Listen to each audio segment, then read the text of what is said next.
আসসালামু আলাইকুম রহমতুল্লাহি ওয়া বারাকাতুহু। মুসলিম ভাইদের জানাই সালাম, হিন্দু ভাইদের জানাই নমস্কার। আমাদের আজকের পবিত্র মহরম, আমাদের আজকের দিনে হযরত মুহাম্মদ সাল্লাল্লাহু আলাইহি সাল্লামের পেয়ারার নাতি এবং ইমাম হুসাইন আজকের দিনে শাহাদাত বরণ করেছে। শাহাদাত বরণ করেছে কারবালার জমিনে। এজিদের সঙ্গে যুদ্ধ করে আজ শাহাদাত বরণ করেছে। তাই আমরা এই দেশবাসীর কাছে এই বার্তা নিয়ে আমরা আজকে আমাদের জুলুস বের করছি।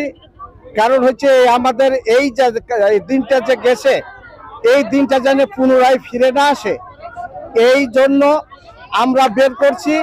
সবারই কাছে আমরা আহ্বান করি, আমরা শান্তি শৃঙ্খলাভাবে আমরা যেন বাস করতে পারি।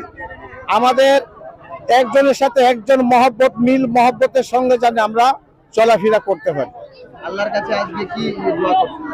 আমরা আল্লাহর কাছে দোয়া করছি, আমাদের আজকের এই যে আমরা যে মহরমের উসিলাতে সারা বিশ্ববাসীর কাছে আমরা কামনা করি, সবাই হিন্দু মুসলমান বৌদ্ধ খ্রিস্টান যত নির্বিশেষে যত জাতি আছে, মানুষকুলে যারা আমরা পৃথিবীর ভিতরে আছি, সবাই সাথে জানে কল্যাণ করার জন্য আমরা এই মাগফিরাতের দোয়া করতে আসি।